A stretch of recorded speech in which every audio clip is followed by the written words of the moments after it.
စကိုင်းတိုင်းထီးချိုင်မြို့နယ်မှာရှိတဲ့အရပ်ဘက်ဆိုင်ရာစေကန်းနဲ့စာတင်ကျောင်းကိုစစ်ကောင်စီကလေကြောင်းနဲ့ပုံကျဲချခဲ့တာကြောင့်ပြည်သူ2ဦးသေဆုံးပြီးအများပြားဒဏ်ရာရရှိခဲ့တယ်လို့သိရပါတယ်။လင်းအားဧပြီလ26ရက်နေ့မွန်းလယ်7နာရီခန့်အချိန်မှာစေတန်းပေါ်ကို3ကြိမ်ခန့်အပ်ပြီးနောက်ဘုံနှလုံးကျဲချခဲ့တာကြောင့်လူနာအတော်များများရှောင်ကျဉ်ရရှိခဲ့ပြီးလူနာ2ဦးနဲ့အခြားပြည်သူ2ဦးဒဏ်ရာရရှိခဲ့တယ်လို့ကနဦးသိရပါတယ်။အဲဒီနောက်ည7:38မိနစ်ချိန်မှာတော့စာတင်ကျောင်းကိုလည်းဘုံထပ်မံကျဲချသွားခဲ့ပြီးပြည်သူ2ဦးသေဆုံးခဲ့ကတခြားပြည်သူ3ဦးမှလည်းအပြင်းထန်ဒဏ်ရာရရှိခဲ့တယ်လို့သိရပါတယ်။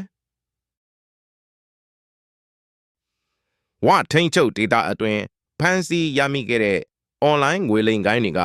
တရုတ်နိုင်ငံသား82ဦးကိုတရုတ်အာဏာပိုင်တွေစီလွှဲပြောင်းပေးလိုက်တယ်လို့ဝဒေတာအခြေစိုက်သတင်းဌာနဝနယူလန်းရဲ့ဖော်ပြချက်အရသိရပါတယ်။အဆိုပါတရုတ်နိုင်ငံသားတွေကိုတရုတ်မြန်မာနယ်စပ်မန်ခိတ်ကနေလွှဲပြောင်းပေးခဲ့တာဖြစ်ပြီး၎င်းတို့နဲ့အတူကွန်ပျူတာ32လုံးမိုဘိုင်းဖုန်းအလုံး300ကျော်ကိုပါတပတ်တည်းလွှဲပြောင်းပေးခဲ့တာလို့သိရပါတယ်။မန္တလေးတိုင်းပြင်ဦးလွင်ခရိုင်တပိတ်ချင်းမြို့နယ်မှာတကြံကာလအတွင်းစစ်ကောင်စီရဲ့လေကြောင်းတိုက်ခိုက်မှုတွေကြောင့်တေဆုံးထိခိုက်ဒဏ်ရာရသူတွေနဲ့နေအိမ်ပျက်စီးခဲ့ရတဲ့ပြည်သူတွေအတွက်စုစုပေါင်းထောက်ပံ့ငွေ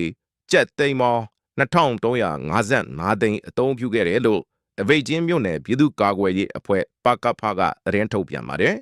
။လေကြောင်းတိုက်ခိုက်လို့တေဆုံးခဲ့ရတဲ့ပြည်သူ42ဦးအတွက်တဦးလျင်ကျပ်သိန်း20ကျပ်စီထိခိုက်ဒဏ်ရာရသူပြည်သူ45ဦးအတွက်တဦးလျင်15သိန်းကျပ်စီနဲ့ပျက်စီးသွားတဲ့နေအိမ်42လုံးအတွက်တစ်လုံးလျင်30ကျပ်စီပေးအပ်ခဲ့တယ်လို့ထုတ်ပြန်ချက်မှာဖော်ပြထားပါတယ်။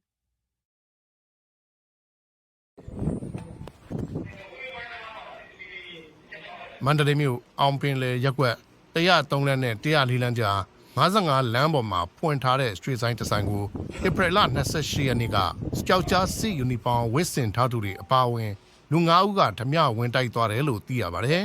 ။မွန်းလွဲ3နာရီဝန်းကျင်ခန့်က Honda Insight အမဲရောင်ကားတစ်စီးရွှေဆိုင်ကိုရောက်ရှိလာကလူ9ဦးကကားပေါ်ကနေဆင်းလာတယ်လို့ဆိုပါတယ်။အဲ့ဒီလူ9ဦးထဲမှာ2ဦးကပျောက်ကြားစစ်ယူနီဖောင်းဝတ်ထားပြီး3ဦးကတော့အရက်ဝတ်ဝတ်ထားတာဖြစ်ပါတယ်။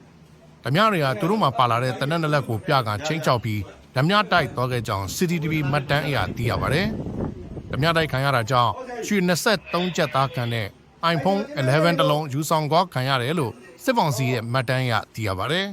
။တိုင်တဲ့ရဲစခန်းကမဝေးကြောင်းနဲ့အောင်ပင်လယ်မှာစစ်သားတွေနဲ့ပြူစောတိတွေကအုပ်စုဖွဲ့တောင်းတနေတာဖြစ်ကြောင်းမြို့ကန်တအုပ်ကလည်းပြောဆိုထားပါတယ်။အဲ့ဒါကို9ခုလောက်ရှိတယ်အသေးလေးက9ခုပြ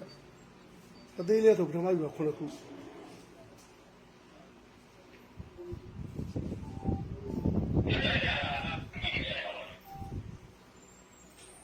ဖုန်းယူရတယ်ဖုန်းအသေးလေးဆို9ခု